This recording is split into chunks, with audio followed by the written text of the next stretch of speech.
নমস্কার, আপনারা দেখছেন গ্লোব টিভি, সবার পাশে সবার সাথে। গ্লোব নিউজ নিয়ে এই মুহূর্তে আপনাদের সঙ্গে রয়েছি আমি শর্মিষ্ঠা। এক নজরে দেখে নেব আজকের বিশেষ বিশেষ খবর। আজ রাজ্য বাজেট ঘোষণা, ডিএ রায় নিয়ে বড় নির্দেশ সুপ্রিম কোর্টের। সুপ্রিম কোর্টে এসআইআর সওয়ালে বাংলার মুখ্যমন্ত্রী। নিউটাউনের সোনা ব্যবসায়ী খুনে অভিযুক্ত বিডিও পলাতক।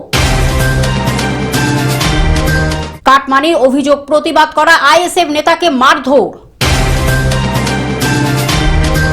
তৃণমূলে বড়সড় ভাঙন, বিজেপিতে যোগ 33টি পরিবারের।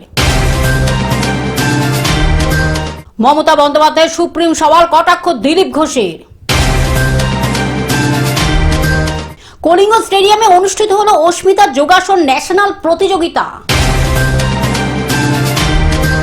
অনূর্ধ্ব 19 বিশ্বকাপে ফাইনালে যুব ভারত। আবহাওয়ার পূর্বাভাস।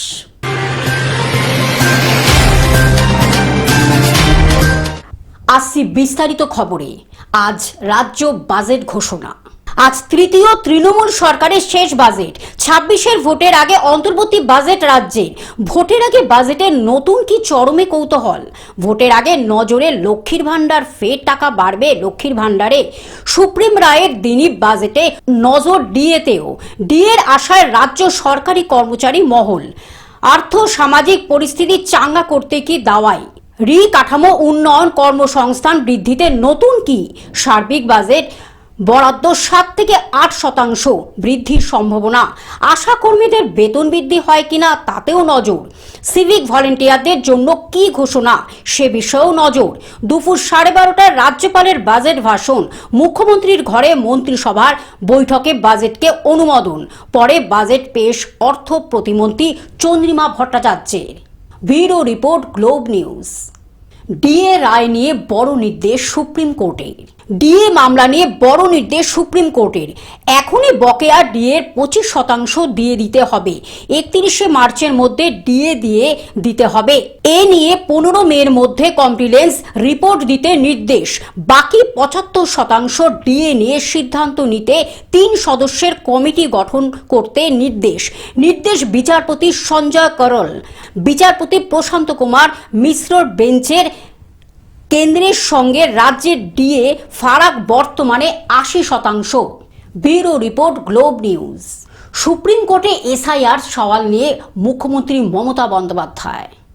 সুপ্রিম কোর্টে এসআইআর সওয়ালে খোদ মুখ্যমন্ত্রী মমতা বন্দ্যোপাধ্যায়। তিনি বলেন, পশ্চিমবঙ্গ থেকে এসেছি, গোটা পরিস্থিতির ব্যাখ্যা দিতে পারি। এসআইআর নামে কি চলছে বলতে 5 মিনিট সময় চাই।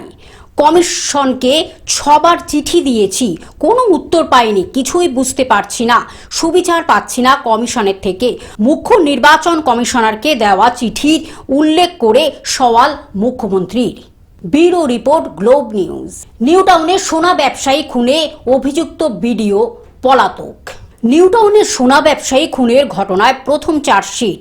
সেই চার্জশিটে জলপাইগুড়ির রায়গঞ্জের অপসারিত বিডিও প্রশান্ত বর্মনকে পলাতক বলে উল্লেখ।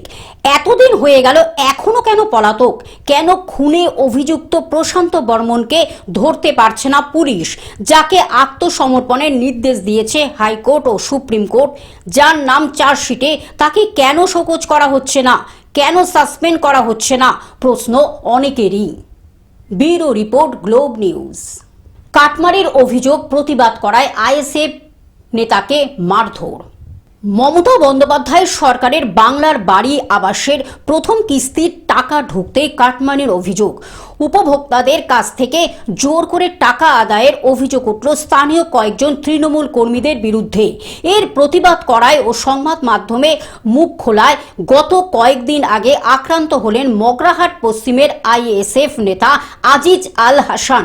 গুরুতরভাবে তার নাকে, মুখে ও মাথায় আঘাত পায়। স্থানীয় এক নার্সিং হোমের ভর্তি করা হয়েছিল। এখন সে কিছুটা সুস্থ অবস্থায় আছে। ঘরের টাকা দাবি করছিল, আবাস যোজনার টাকা সাধারণ মানুষকে, যারা সাধারণ মানুষ, গরিব মানুষ যারা পেয়েছে তাদের কাছ থেকে দাবি করছিল 10,000 টাকা, 20,000 টাকা, যে যেমন পারে দাবি করছিল মেম্বাররা। তো অভিষেক বন্দ্যোপাধ্যায় বলেছে যে ঘরের টাকা কাউকে কাটমানি দেবে না। অভিষেক বন্দ্যোপাধ্যায়ের দলের নেতারা অনেক জায়গায় আমরা ভিডিওতে দেখছি মাইকিং করে করে বেড়াচ্ছে যে এই আবাস যোজনার টাকা, বাংলা আবাসের টাকা একটা টাকাও কাউকে দেবে না, যারা পেয়েছে তারাই রাখুন, একটা টাকা কোনো মেম্বারকে দেবেন না।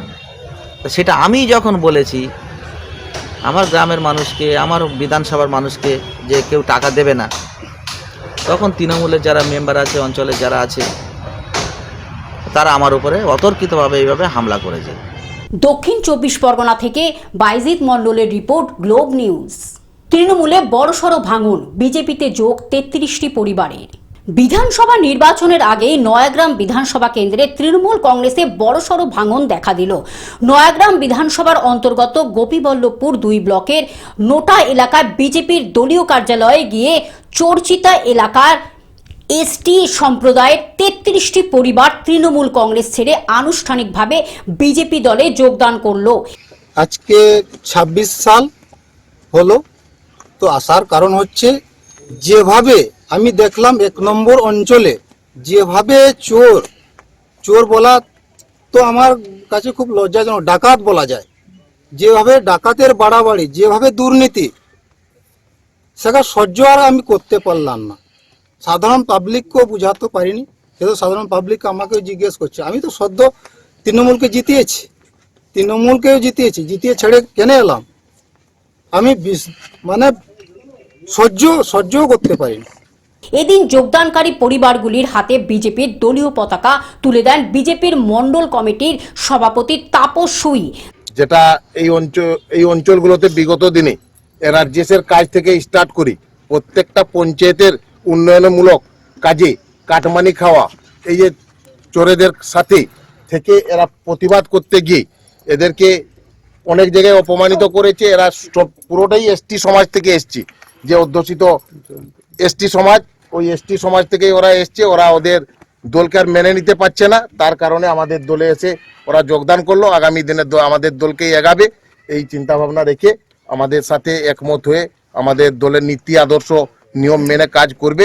জেলা কমিটির সাধারণ সম্পাদক জয়ন্ত রায় ও বিধানসভার ইনচার্জ শৈলেন শুক্লা সহ দলের অন্যান্য নেতৃত্বরা কর্মসূচি, সেই কর্মসূচিতে আমরা উপস্থিত হয়েছি। এখানে আমাদের তৃণমূল থেকে যে সমস্ত 33টি পরিবার যোগদান করেছে তাদেরকে নিয়ে আমরা এই এলাকায় তৃণমূল চোর যে দুর্নীতিপরায়ণ যে সরকার, সেই সরকারের যে তৃণমূল কংগ্রেস দল, সেই দল তৃণমূল শূন্য এলাকা এটুকু হবে, এটুকু বলতে পারি। নিশ্চিন্তে নির্দ্বিধায় একথা বলা যায়, এই চুরি দুর্নীতি মানা অসম্ভব ব্যাপার। আজকে সকলেই আমাদের যে ডবল ইঞ্জিনের সরকার প্রয়োজন, এই সরকার পাল্টানোর দরকার। সেই জায়গায় আমরা সেই পথেই এগোচ্ছি, নিশ্চিতভাবে সেদিকেই এগোচ্ছি। আর সকলেই আমাদের যে দেশের প্রধানমন্ত্রী, বিশ্ববরেণ্য নেতা নরেন্দ্র মোদীজির যে উন্নয়ন, সেই উন্নয়নের উপরে ভরসা রেখে মোদীজির সমস্ত যে বুথ লেভেল কর্মসূচি, বুথের মানুষের, পিছিয়ে পড়া মানুষের, আজকে আমাদের এসটি সমাজ, পিছিয়ে পড়া সমাজ, আমাদের আদিবাসী যে অধ্যুষিত এলাকা, সেই এলাকার পিছিয়ে পড়া সমাজের প্রত্যেকটি মানুষ সেটা বুঝতে পেরেছে।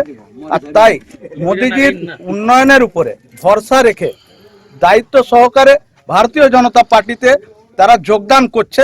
আর ঝাড়গ্রাম থেকে অরূপ ঘোষের রিপোর্ট, গ্লোব নিউজ। মমতা বন্দ্যোপাধ্যায়ের সুপ্রিম সওয়াল, কটাক্ষ দিলীপ ঘোষের।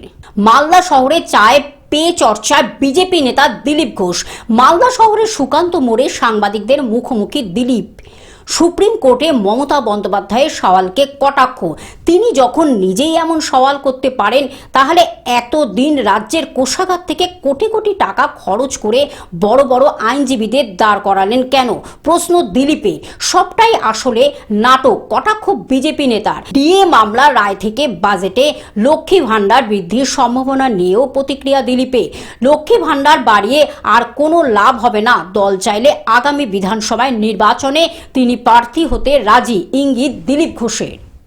মমতা ব্যানার্জি আজকে যে কোর্ট করে রিট করছেন কোর্টে, এটা যদি আগে করতেন পশ্চিমবাংলার কত পয়সা বাঁচতো। এই যে কপিল সিব্বল, এই মনু সিংভি, এদেরকে কোটি কোটি টাকা আমাদের ট্যাক্সের টাকা দিয়ে দিলেন। উনি যদি নিজে কোর্ট করে দাঁড়িয়ে যেতেন, হারছেন তো এমনি হারতেন, কিন্তু আমাদের টাকাটা বাঁচতো, সেটা উনি করলেন না। যাকে উনি গেছেন, শুভেচ্ছা থাকবে। কিভাবে দেখলেন কালকে যে উনি সওয়াল জবাব করলেন? ওনাকে তো বারবার বলছে সুপ্রিম কোর্টের বিচারক যে আপনি ছেড়ে দিন, উকিলরা যথেষ্ট যোগ্য, তাদের কথা শুনি, উনি জোর করে শুনবেন। সারা জীবন জিত, এখানেও যা করেন শুনবেন না, তো সেটাই করেছেন। এত ড্রামা করার কি দরকার আছে? মালদা থেকে অভিষেক দাসের রিপোর্ট, গ্লোব নিউজ। কলিঙ্গ স্টেডিয়ামে অনুষ্ঠিত হলো অস্মিতা ন্যাশনাল যোগাসন প্রতিযোগিতা। হাওড়া জেলার শ্যামপুর থানার খাজুরি গ্রামের বাসিন্দা অভিজিৎ বাজানি পেশায় একজন জরি শিল্পী, স্ত্রী গৃহবধূ প্রিয়া বাজানি, তাদের জ্যেষ্ঠ কন্যা অভিলাষা। বাবা মা কাকু কাকিমা দাদু ঠাকুমার আদরে একান্নবর্তী পরিবারে বেড়ে ওঠা অভিলাষা বর্তমানে স্থানীয় খাজেরি ত্রিপুরাপুর হাই স্কুলের নবম শ্রেণীর ছাত্রী। পড়াশোনা, ছবি আঁকার পাশাপাশি যোগ ব্যায়ামের প্রতি ঝোঁক ছিল তার ছোটবেলা থেকেই।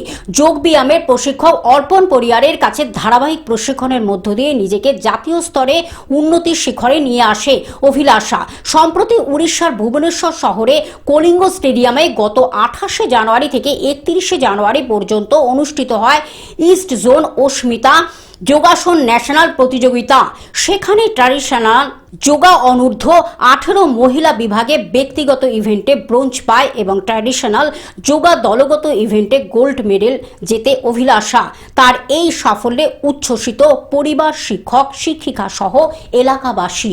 পড়াশোনার পাশাপাশি যোগব্যায়ামের প্রতি আগ্রহ থাকার ফলে আমার বাবা মা যোগা ক্লাসে ভর্তি করেছিল।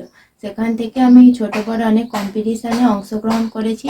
বর্তমানে স্যার এবং বাবা মায়ের প্রচেষ্টায় আমি অস্মিতা ওমেন্স লিগে অংশগ্রহণ করে সাফল্য পেয়েছি। এই প্রথম আমি অত বড় কম্পিটিশনে অংশগ্রহণ করেছিলাম। প্রথমে আমার একটু ভয় করছিল, কিন্তু তারপরে অনেক ছেলে মেয়ের সাথে কথা বলে আর সাহস জোগে আমি কম্পিটিশনটা করতে পেরেছি। হাওড়া থেকে মতিয়া রহমানের রিপোর্ট, গ্লোব নিউজ।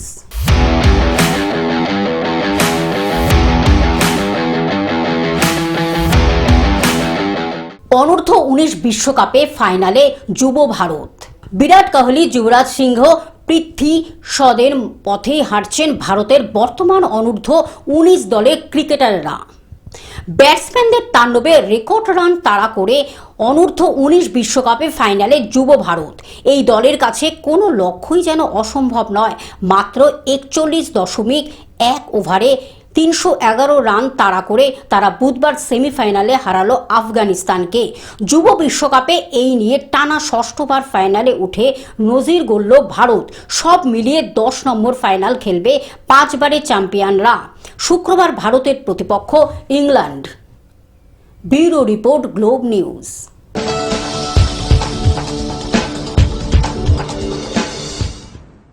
আবহাওয়ার পূর্বাভাস।